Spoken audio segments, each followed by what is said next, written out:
नवोदय भाई साहब। नमो बुद्धाय तस्सैले कैलाशी। और आपका पुनः पधारने के लिए बहुत बहुत धन्यवाद। और दोस्तों, आप लोग अर्षा जी को जानते होंगे, मेरे पुराने मित्र हैं। अभी धर्मशाला में परम पावन जी की दीर्घायु एवं उनके जो प्रवचन हैं, उसमें पधारे। तो जब भी मिलते हैं हम लोग कुछ ना कुछ चर्चा ही करते हैं। तो आपका पुनः स्वागत है, बहुत बहुत धन्यवाद आने के लिए। तो ये कोई इंटरव्यू नहीं है, हम लोग जैसे चर्चा, चाय पे चर्चा जैसा है। सही है। तो बहुत बहुत धन्यवाद आपका आने के लिए।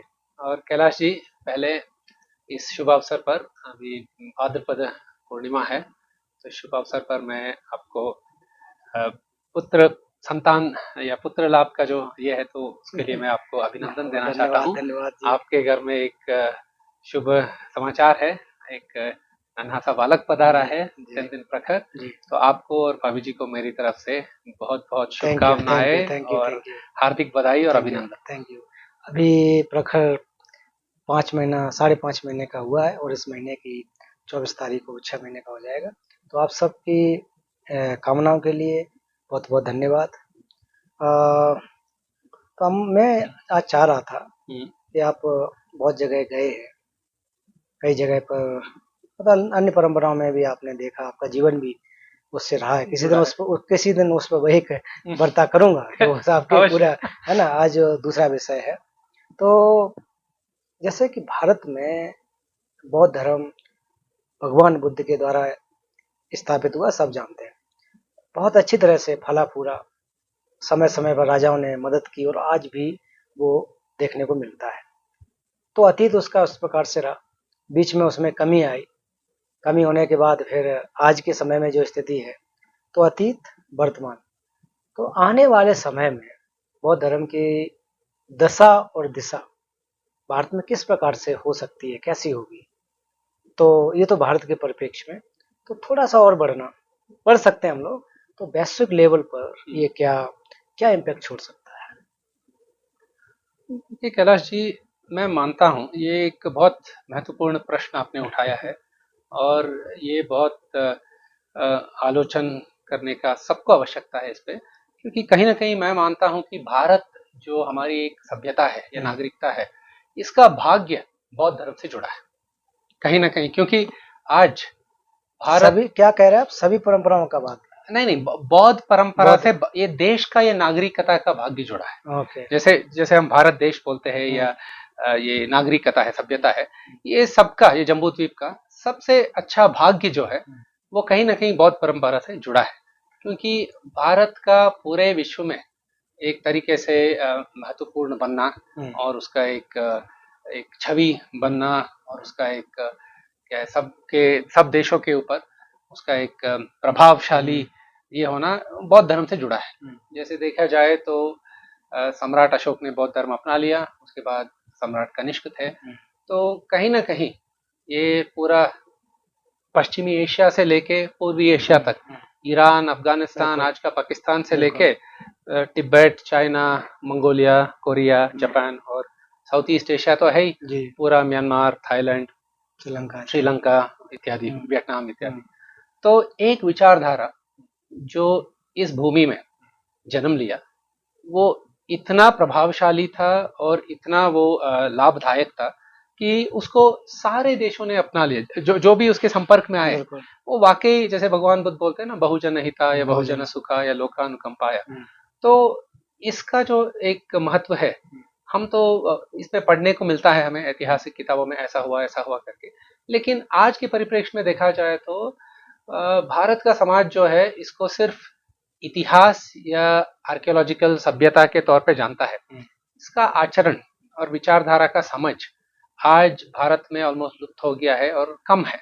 लेकिन फिर भी परम पावन जी दलाई लामा है या गोयंका जी है या नागारी धर्मपाल हुए या अम्बेडकर हुए, इन्होंने चेष्टा की इसको पुनर्जागृत करने की, तो कहीं ना कहीं वो सफल भी रहे हैं। हाँ, तो जितना बड़ा इम्पैक्ट हो सकता है वो अभी तक हुआ नहीं। क्योंकि अभी बोला जाए तो बौद्ध धर्म के बारे में विचारों का चर्चा लेके तो बहुत है, लेकिन इसका जो सच्चा स्वाद है, जैसे पाली में बोला जाता है ना, एही पस्सी को, इसके आचरण करके आजमा के देखो, मन का परिवर्तन कैसा होगा या आपको शांति कौन सा प्राप्त होगा, ये अभी भी नहीं हो पा रहा है। और इसमें मैं दो विचार रखना चाहता हूँ कि भारत को अगर सच में बौद्ध धर्म से लाभ उठाना है या भगवान बुद्ध का शिक्षा है, ये तो अमर है, क्योंकि ये वास्तविक प्रकृति से जुड़ा है। तो जब तक प्रकृति का एक चलता है प्रतीक समुत्पाद ऐसे, तो यही सच्चाई है। अलग अलग बुद्ध आएंगे और अलग अलग भाषाओं में इसी को प्रकट करेंगे, लेकिन ये वास्तविकता बदलने वाला नहीं है। तो मेरा मानना है कि इसको लेके आज हम एक नहीं, एक और विचार है। देखिए, बौद्ध धर्म जब आया तो बड़ा क्रांतिकारी था, हर जगह में एक परिवर्तन लाया, सबको आलोचन करने के लिए वो ये कर दिया।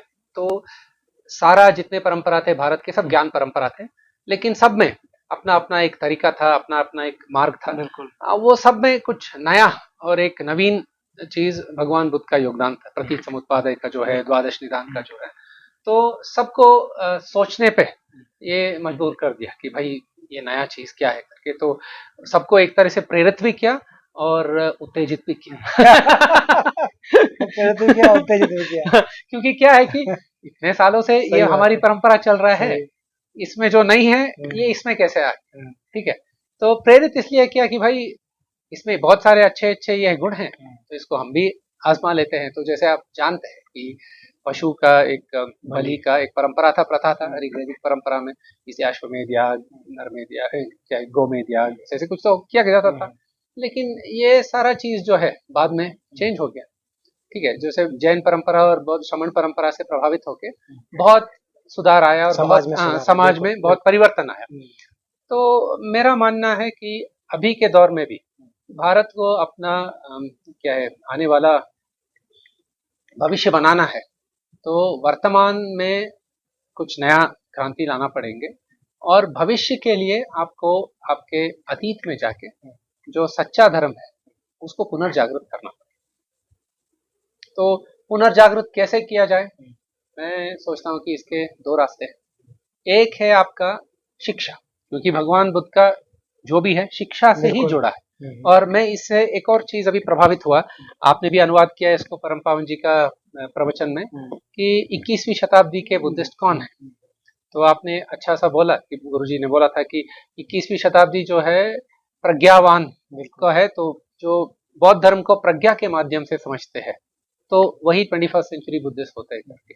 तो मैं मानता हूँ कि भगवान बुद्ध का शिक्षा और विचारधारा जो है उसको एक नए दायरे से देख के उसका एक पुनर्जीवन चलना चाहिए, स्कॉलरशिप में हो या एकेडमिक्स में हो या टीचिंग में हो। क्योंकि अभी तक क्या हो गया है ऐतिहासिक इसमें ना, कि चलिए भगवान बुद्ध के प्रति आस्था है और हम मानते हैं दशावतार में एक अवतार है करके आ जाता है, लेकिन वो तो उनका जो जीवन है अवतार बनने के लिए नहीं था, वो तो एक शिक्षा देने के लिए था ना। वो धन्य सूत्र में बोला जाता है ना, बुद्ध कौन है, जो जागृत व्यक्ति है वो बुद्ध है। तो इतने सारे उदाहरण देते हैं।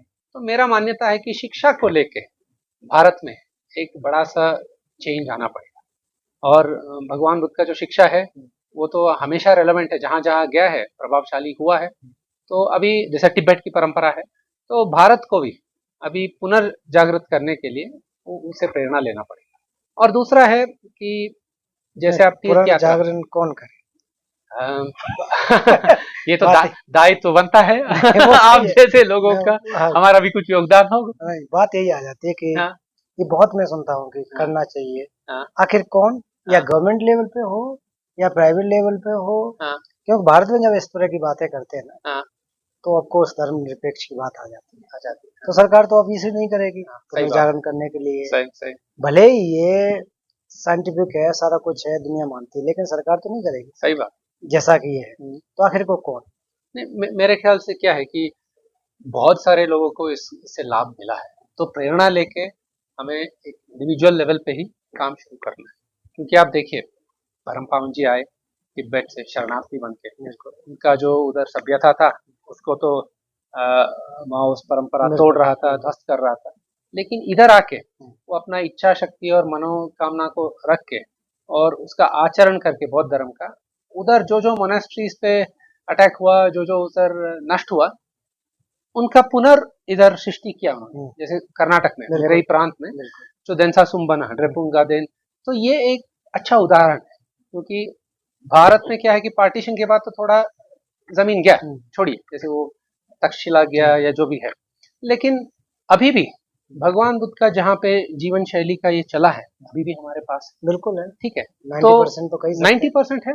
तो हमें पुनर्जागृत करने के लिए ये इतिहास ऐसे जगह में, एक तो है आर्कियोलॉजी के माध्यम से, दूसरा पिलग्रिमेज के माध्यम से, तीसरा शिक्षा के माध्यम से, ये 3 पिलर अगर हम डाल देंगे, हिस्टोरिकल फैक्ट, तो उससे रेवेन्यू जनरेट होगा। जैसे कंबोडिया में गया था और हमेशा जाता हूँ, मुझे बहुत अच्छा लगता है अंकोर वट का मंदिर ना, या सांची का स्तूपा।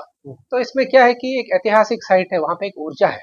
भले ही कितना सारा मॉल बना लीजिए, नए एयरपोर्ट बना लीजिए, चकाचौंध आधुनिक बना लीजिए, उसमें वो ऊर्जा नहीं है, ठीक है वो, लेकिन वो प्राचीन जगह में जो ऊर्जा है उसको आप प्रकट करेंगे, लोगों के मन में भी एक आस्था अपने आप जागृत होगी। और मेरा मानना है कि सम्राट अशोक के बारे में बोला जाता है कि 84,000 स्तूप, जो भगवान बुद्ध के 84,000 वचन है, उसको लेके उन्होंने बनाया करके, अब 84,000 छोड़िए, 84 ही एक हम world class world heritage site की तरह बना ले।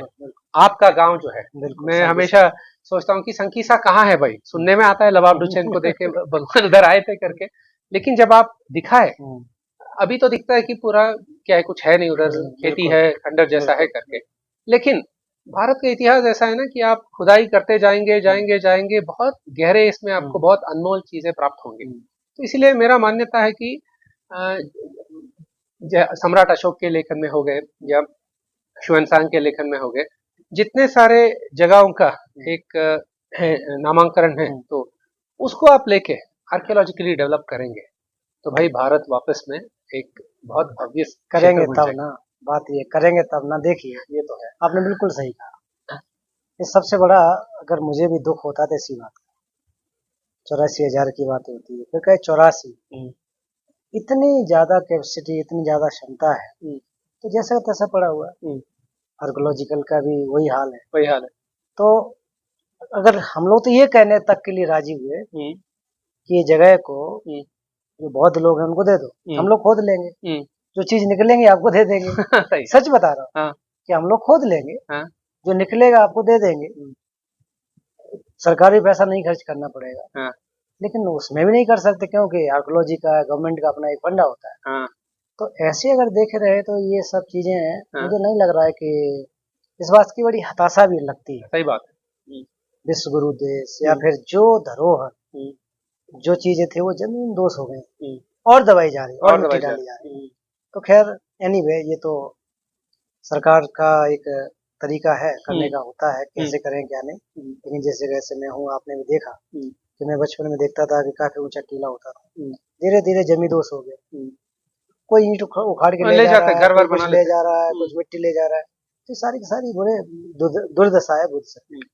वो तो छोड़िए, बोधगया में आप जो लोटो कावा बोलते हैं, बस वहां पर यही हालत क्या है। सही बात।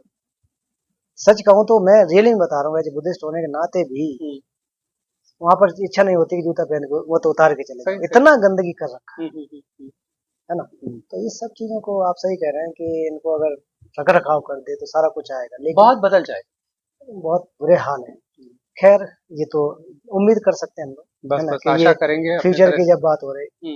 पहला तो आपने एजुकेशन के बारे में बताया, शिक्षा, लेकिन शिक्षा में कौन सी शिक्षा? शिक्षा में देखिए 2 तरह का है। एक तो जो आधुनिक शिक्षा जो चल रहा है, इसको हम आज क्या है, लौकिक, जिससे आपका रोजी रोटी चले, गुजारा चले। लेकिन ये शिक्षा जो है ना आपको मन का शांति दे रहा है, ना आपको गुणवान बना रहा है। तो इसीलिए जो वैल्यू बेस्ड है, नैतिक या मूल्यों को लेके जो है, उसको पहले लाना चाहिए। तो इसीलिए आप जब भी शिक्षा के बारे में सोचेंगे, गुरुकुल के बारे में बोल देंगे उसको गुरु करके, लेकिन आप पढ़ा रहे हैं वही वेस्टर्न एजुकेशन सिस्टम। आजकल इंडिया में जितने सारे नए स्कूल बन रहे हैं, वो सब जुड़ रहे हैं ऑक्सफोर्ड, कैम्ब्रिज जैसे ऐसे नाम लेके, और वेस्ट में जितने सारे योगशाला बन रहे हैं वो सब संस्कृत के नाम से जुड़ रहे हैं। तो एक ये क्या है, अजीब गरीब परिस्थिति है। तो अभी भी भारत का एक कॉलोनियल माइंडसेट का हैंगओवर जो है वो अभी भी है, आपको बहुत जगह देखने को मिलता है, सरकारी ब्यूरोक्रेसी में और इसमें। तो पहला चीज मेरा मानना है कि भारत को ना अपना इतिहास को, ये अंग्रेज आए, स्वतंत्र संग्राम हुआ, फिर बाहर से मुगलों से आए, ये सब हुआ, इससे एक बड़ा छलांग मार के और पीछे देखना चाहिए। क्योंकि ये जो सभ्यता है या नागरिकता है जिसको हम जम्बूद्वीप बोलते हैं या सिंधु नदी नागरिकता बोलते हैं, तो ये ऑलमोस्ट 5,000 साल पुराना है। इसकी तुलना आप करेंगे तो आपको मेसोपोटामिया सुमेरिया हो गया या आपको नाइल का इजिप्ट का हो गया, वो समान में मिलता है। लेकिन आप यही 200 साल का इतिहास लेके पॉलिटिकल डिस्कोर्स लेके खड़े तो कुछ होने वाला नहीं। ये सभ्यता जो था वो एनलाइटनमेंट का था, अवेकनिंग का था, ज्ञानियों का था। अभी ज्ञान क्या है? अभी वैसे जैसा इंफॉर्मेशन है, बस 2 रोटी कमा के कुछ ये करने के लिए शिक्षा पा रहे। तो ये बहुत दुर्भाग्य की बात है। मैं हमेशा समझता हूँ कि ये भाषणबाजी जो चलता है पॉलिटिकल इसमें ना, विश्व गुरु है, ये है, वो है करके, जब तक फंडामेंटल लेवल पे एक सुधार नहीं आता है, कुछ होना बहुत मुझे लग मुश्किल रहा है। है कि जैसे हम लोग शिक्षा की, जैसे आपने कहा, उसमें ऐड ऑन करना चाहूंगा कि बौद्ध परिप्रेक्ष्य में अगर शिक्षा की बात करें तो मित्र शिक्षा है, शील समाधि की। शील समाधि प्रज्ञा, करेक्ट, पन्या। क्योंकि लोगों को एथिकल होना चाहिए। सही बात। एथिकल होगा तो फिर थोड़ा सा उसका भ्रष्टाचार नहीं वो रहेगा, नहीं मेन रहेगा, चीज। समाधि भी लगेगी, मन भी शांत होगा। सही बात। मन अगर शांत होगा तभी जाकर के हमारे अंदर ज्ञान होगा। सही बात। तो वास्तव में बौद्ध धर्म की अगर शिक्षा की बात करें तो इससे इसमें सब कुछ आ जाएगा, सारा कुछ इसमें आ सही जाता है। सही। तो दूसरा एस्पेक्ट आपका कौन सा था? जो पहले तो शिक्षा के बारे में आपका विचार था, दूसरे क्या सोचते? दूसरा मैं वही सोचता हूँ कि कल्चर, सभ्यता जो है। अब शिक्षा अपने आप जब जागरूक हो जाएगा तो जीवन शैली जो बनता है, जब वो शिक्षा जीवन शैली में शामिल होता है तभी आपका एक कल्चर बनता है। जैसे आप देखिए, मुझे बहुत एक क्या है, आश्चर्यजनक चीज और बहुत प्रशंसा का योग्य भी चीज लगता है कि तिब्बत का जो परंपरा था, मूल था, वो नोमैडो का था, ठीक है, डोक्पा करके जो बोलते हैं। तो वो नोमैडिक कल्चर में वो पूरा बनपो ट्रेडिशन हो या जो भी हो, उनका एक अलग अलग विचारधारा था और प्रैक्टिसेस था, ये सब। जैसे नालंदा का शिक्षा, एक फिलोसॉफिकल शिक्षा घुसा, एक अलग लेवल का सोफिस्टिकेशन आ गया। तो फिलॉसफी ऐसा चीज है कि कल्चर को बदल सकता है और नया कल्चर की रचना कर सकता है। तो और बुद्धिस्ट फिलॉसफी इतना सक्षम है और इतना बारीक है कि आप अनुवाद भी कर लेंगे। देखिए अभी कितना वेरिएशन है, प्रज्ञापारमिता सूत्रा का आप देखिए, कोरिया से लेके वियतनामीज से लेके, भाषा में अंतर है लेकिन विचार तो सेम है। एग्जैक्टली। तो विचार को लेके हम नया कुछ करेंगे तो नया कल्चर भी अपने आप बन जाए। जैसे टिबेटन लोग भारत में आए शरणार्थी बन के, और इन्होंने बहुत सारा चीज भारत का कल्चर से लिया, अभी जो भारत का कल्चर चल रहा है, और आधुनिक कल्चर जो साइंस का चल रहा है उसको भी इनकॉर्पोरेट किया। तो बुद्धिस्ट फिलॉसफी एक फ्लेक्सिबल फिलॉसफी है, क्योंकि वो बहती धारा की तरह है, कहीं जगह अटकती नहीं, रुकती नहीं, है ना। तो उसका एक हमेशा ना वो क्या, अनित्य के ऊपर एक पकड़ है ना, ऐसे मितापा जो बोलते हैं। तो जो भी बदल रहा है उसके साथ वो भी समानता से चल रहा है। तो मेरा मान्यता है कि भारत में ऐसा एक ये होना चाहिए इसको लेके ना, क्योंकि हमेशा हम ऐतिहासिक तौर पे बुद्धिस्ट फिलॉसफी देखते हैं, अरे वो जमाने में ऐसा हुआ, सिर्फ हम क्या है वो मुद्रा और शासन पढ़ते हैं, लेकिन आज के दौर में उसका आचरण कैसा किया जाए इसको किसी का कुछ आइडिया नहीं है। मतलब शिक्षा के साथ सबको व्यवहारिक रूप में डालना चाहिए। जब तक व्यवहारिक रूप में नहीं डालेंगे तब तक संभव नहीं है। तो ये वास्तव में सही बात है, लेकिन समस्या ये है कि आजकल ना तो इतने पढ़ने वाले बचे और ना ही पढ़ाने वाले। मैं देखता हूँ, आकलन करता हूँ, कहता भी हूँ, खुले मंच से भी कह देता हूँ कि नालंदा यूनिवर्सिटी खत्म होने के बाद विधिवत तरीके से अध्ययन अध्यापन करने वाला 100 साल में कोई सेंटर नहीं है। ये तो सच में ये दुर्भाग्य की बात। मानता हूँ कि बहुत सारी यूनिवर्सिटी ये तो कई हफ्ते में 1-2-4 घंटे पढ़ लेने से कोई दर्शन नहीं सीखता। सही बात। उसके लिए तो हम लोग तो मतलब एक प्रकार से धन्यवाद करते हैं कि जब से 1959 के बाद तिब्बती भाई बहन भारत में आए, संस्थान बनाए, एक ही परंपरा के नहीं तो चारों परंपराओं में अलग अलग बहुत बड़े बड़े संस्थान है जहाँ पे पढ़ करके निकले, दुनिया को उन्होंने एक योगदान दिया। तो उस प्रकार का जब तक नहीं होगा तो फिर खोखली बातें हो जाएंगी। उसके नाम पर बहुत सारा आयोजन होता है, खर्चे भी होते हैं, लेकिन निकलता क्या कुछ नहीं। यही चीज ना, मैंने थोड़ा समय बिताया, परम पावन जी का एक क्या बोलते हैं एक्सपेरिमेंट था। जैसे देखिए परम पावन जी आए तो पहले उन्होंने संस्था अपना संस्कृति को बचाने के लिए संस्थाएं बनाए। जैसे तिब्बत में जो लुप्त हो रहा था, जो भी है, और अलग अलग परंपरा के सक्या के सारे भारत में मठ बने। और उसके अलावा भारत की परंपरा से जुड़ने के लिए सारनाथ में तिब्बतन स्टडीज करके बनाए। और अभी आधुनिक इसमें दलाई लामा इंस्टीट्यूट ऑफ बेंगलोर में एक बना है। तो ये जो इंस्टीट्यूट्स है इनका मूलतः एक गोल है कि कल्चर को प्रिजर्व किया जाए। और आपको तो लौकिकी तो चल जाएगा, कहीं ना कहीं नौकरी लग जाएगा और कमाने का हो जाएगा, लेकिन ऐसा एक आउटलुक के साथ हमारा इंस्टीट्यूशन कोई बना नहीं। थोड़े बहुत देखे जाए तो आईआईटी इसको बोल सकते हैं, लेकिन वो बहुत साइंटिफिक है, उसमें आध्यात्मिक और जो स्पिरिचुअल एजुकेशन या नैतिकता को लेके है उसमें कुछ है नहीं। मॉडर्न साइंस को लेके किया है, लेकिन उसके भरोसे कल्चर बना नहीं सकते, उसका एक बुनियाद नहीं हो सकता। चलिए आप इंजीनियर बन जाएंगे, गूगल में जाएंगे या इसरो में जाएंगे, रॉकेट उड़ाएंगे, लेकिन समाज के प्रति क्या योगदान है? माने फिलॉसफी या वे ऑफ लाइफ को लेके ना, कल्चर को लेके उसका कुछ हो नहीं पाया। और इसीलिए मैं समझता हूँ कि भारत का दुर्भाग्य है कि इतने बड़े बड़े संस्था होने के बावजूद, जैसे नालंदा हुआ, विक्रमशिला हुआ, उदंतपुरी हुआ, जगदल्ला, सोमपुरा, वल्लभी और आपका तक्षशिला, इतने सालों बाद एक भी वापस बना नहीं। तभी तो हाँ, उसका मैं ये भी सोचता हूँ कि संकल्प भी होना चाहिए। वो समय में क्या था, किसी का संकल्प था ऐसे बनाना, और वो जो राजा है या जो भी है, उन्होंने उसका धर्मराज जो है, जैसे देवपाल का होगा या कोई और ये थे, उन्होंने सपोर्ट भी किया। तो इसके लिए क्या है कि आपको सामाजिक एक सपोर्ट भी चाहिए और एक दृढ़ संकल्प भी चाहिए कोई विजनरी व्यक्ति का।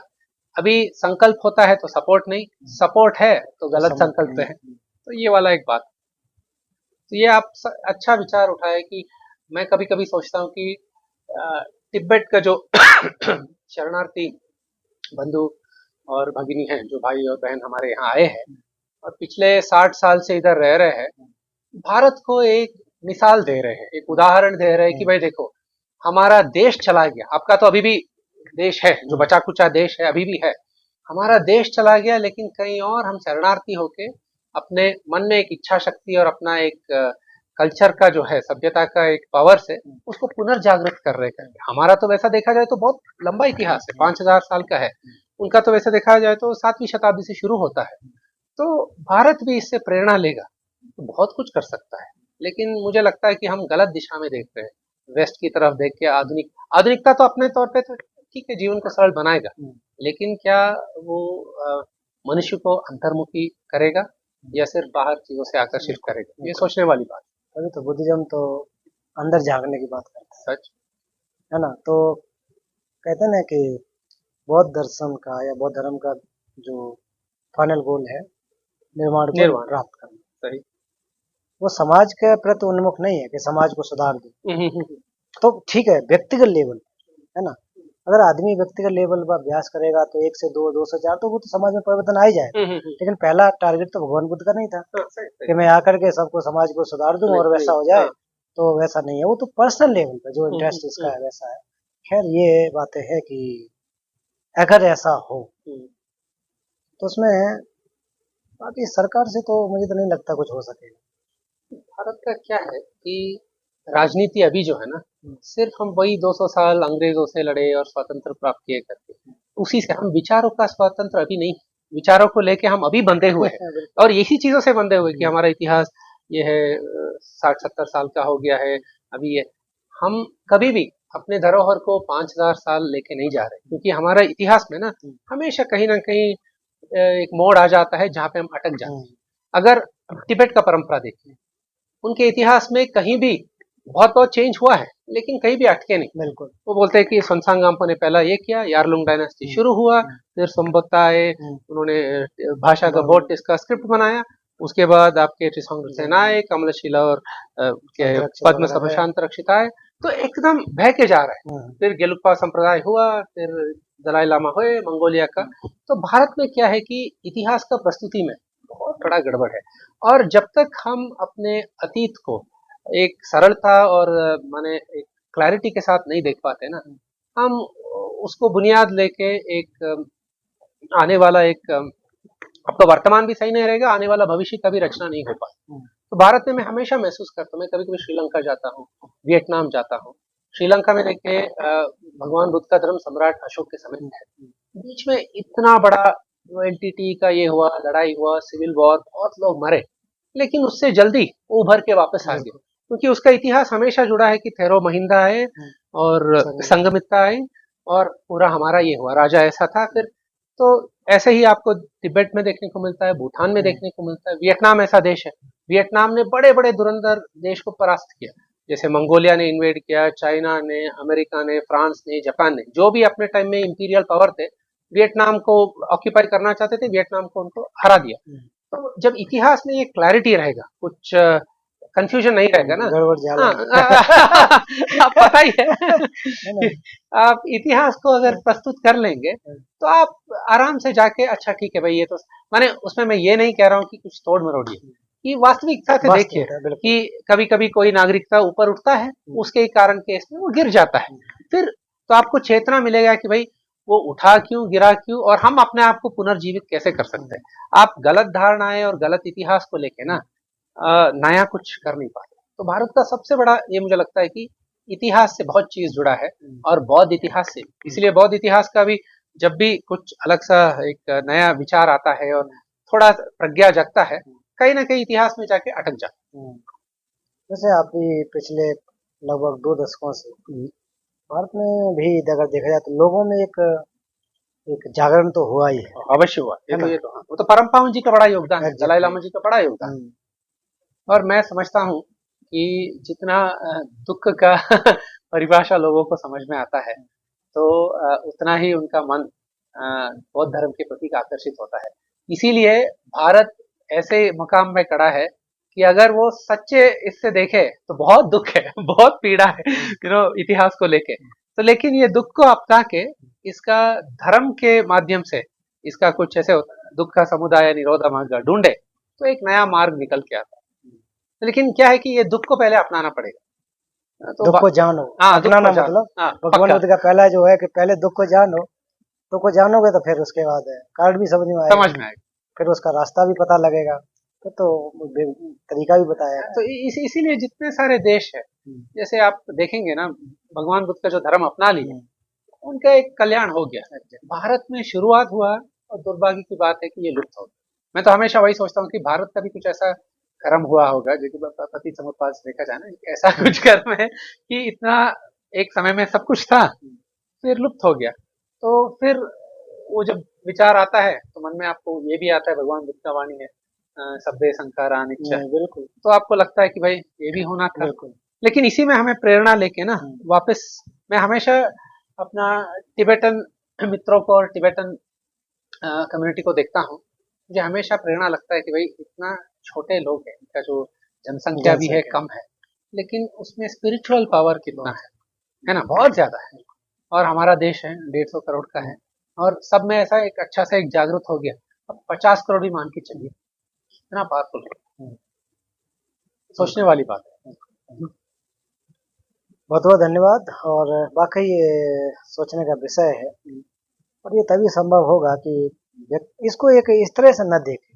लोग क्या देख लेगा, अभी जो वीडियो आप लोग देख रहे होंगे तो इसको समझ लेंगे, अरे ये लोग तो बहुत लोग हैं, इस वजह से ऐसी बात है। ऐसा नहीं, भगवान बुद्ध का जो दर्शन है जिससे लोगों को शांति मिलती है, जो बुद्ध साइकोलॉजी है, तमाम लोगों का हित किया है और आज भी कर रहे हैं। अरे ऐसे ऐसे धुरंधर खूंखार डाकू अंगुलीमाल जैसे शरण में हो, क्योंकि ये बुद्ध का धर्म का पावर था ना, कि उनके अंदर कोई पावर था। सही बात, ऐसा तो नहीं वो बहुत बड़े पहलवान थे तो उसको परास्त कर दिया, ऐसा नहीं था। उनके क्योंकि विचारों तो विचारों की वजह से ये है कि दुनिया के लोगों को लाभ हो सकता है, और हुआ भी है। सही बात है ना। सबसे अच्छी दवा तो बुद्धिस्ट साइकोलॉजी में, बौद्ध दर्शन के अंदर, बाकी की चीज ठीक छोड़ दीजिए, बाकी के लोगों के रहने दीजिए उनके लिए, लेकिन जो वास्तव में हमारे मन को कैसे ठीक किया जा सकता है, कैसे हम जो है कि हमारा पागल जो हाथी के रूप में मंकी माइंड जो उसको कैसे शुद्ध किया जा सकता है, इतनी अच्छी दवा हम रखे, कॉपीराइट मार के बैठे हुए हैं। नहीं, दवाई का रेसिपी दोहराना या कॉपीराइट बोलना या उसका पैकेजिंग को लेके ये करना कुछ नहीं है। दवाई का असर तभी होगा जब आप उसको सेवन करें। सेवन नहीं, मतलब ये कहता हूँ मैं, हमेशा भी बोलता भी हूँ कि इतनी अच्छी दवा लेके हम लोग घूम रहे हैं, बस इसी में पड़े हैं कि ये भगवान बुद्ध का है तो ये बौद्ध लोगों के लिए ही है, ऐसा नहीं है। तो ये सर्व हित के लिए, लोक कल्याण के लिए, लोक कल्याण। बुद्ध ने कहा भी है कि, है ना, भोजनताय लोकानुकंपा, सुख के लिए, हित के लिए, लोग के हित के लिए। तो खैर इस रूप में हम लोग अगर समझते हैं तो भारत को जो विश्व गुरु के रूप में कहा जाता है, तो विश्व गुरु इसलिए तो कहा जाता है, बुद्ध यहाँ पर हुए, उन्होंने बुद्ध को टीचिंग, सही। और किसी की वजह से तो नहीं हुआ। नहीं। और आज भी अगर पहचाना जाता है कि हम पुनः बनाएंगे तो पुनः किसको, क्यों, कैसे बनाएंगे, तो मुझे यही टच होता है कि थोड़ा बहुत सीखने के बाद कि जब तक हम लोग अंतर्मुखी नहीं होंगे, आचरण नहीं होंगे, तब तक सिर्फ ये बाड़ी विलास की बातें हो जाएंगी, भाषणबाजी, भाषण, हाँ, जितना हो बुद्धि जाएगा, विलास, हाँ। बुद्धि विलास, बाड़ी विलास, यही होता रहेगा। तो हम्म। खैर, एनीवे, बहुत सारी बातें हैं, लेकिन इस वीडियो के माध्यम से सब कुछ कह देना संभव नहीं है। सही है। तो भाई साहब, अरसा जी, आपका बहुत बहुत धन्यवाद। विचार आपने यहाँ पर शेयर किए।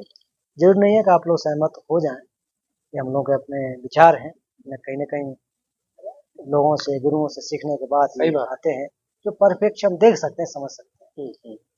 नहीं, इसके ऊपर आप भी आलोचना कर सकते हैं। मेरा मान्यता है कि बहुत परंपरा में ना वो एक स्केप्टिकल जो अप्रोच है, जैसे कलम सुत्ता में बोला है, बिल्कुल। आप जांचिए परखिए, परखिए। भारत के इतिहास को आप भी जाइए, सही इतना है। म्यूजियम है, आर्कियोलॉजिकल बिल्कुल, साइट है, बिल्कुल। और इतना बोला जाता है कि भारत एक समय में पूरा विश्व में जो है प्रख्यात था, और उसका एक छवि था, और क्या क्या किया। तो इसका कुछ कारण होगा ना। बिल्कुल। जैसे आप आज देख रहे हैं जो बड़े सुपर पावर देश कहलाते हैं, उसके लिए क्या है, एक आर्थिक होना चाहिए, एक मिलिट्री के इसमें होना चाहिए, और एक विद्या ज्ञान, बिल्कुल। ये तीन है। तो भारत के इतिहास में भी कभी एक समय हुआ होगा जहाँ पे आर्थिक तो वो उस आर्थिक को लेके सक्षम है, या विद्या को लेके बहुत प्रभावशाली है, या अपना आर्मी मिलिट्री जो है उसमें भी उसका कुछ महारत है। बिल्कुल, बिल्कुल। तो देखने वाली बात है। अभी क्या हो जाता है कि हम इतिहास में जितना जाएंगे ना, अलग अलग पहलू होते हैं, बिल्कुल। सबको समझने के लिए थोड़ा हमें अपना एक विचारधारा उसको साइड में रखना चाहिए, बिल्कुल। एक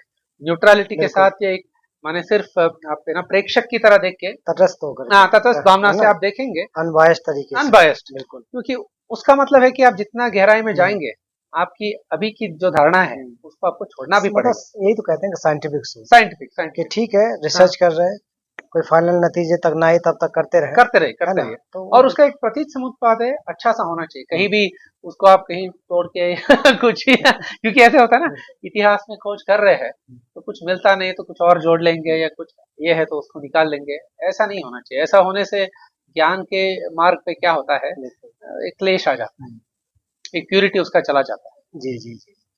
तो यही है। तो कैलाश जी फिर से आपके निवास में आए, और चाय पी के अभी वार्तालाप का एक अच्छा सुनहरा मौका मिला।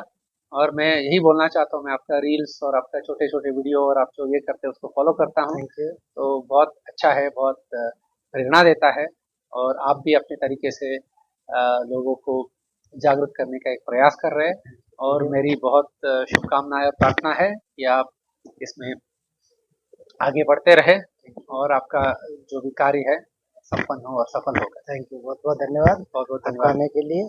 फिर कभी नेक्स्ट वीडियो में आपसे मुलाकात होगी, आपके साथ में और कुछ निकालना है क्योंकि हर्षा जी जो है एक बहुत, कहते हैं ना कि मल्टी टैलेंटेड तो कह सकते हैं, दूसरा ट्रेडिशन को समझने वाले हैं, पूरा जिंदगी इसमें निकला है, तो उनका अलग अलग फील्ड है। आज नहीं बताऊंगा, नहीं तो फिर सर कुछ इस वीडियो में बता जाने के बाद वो नहीं होगा।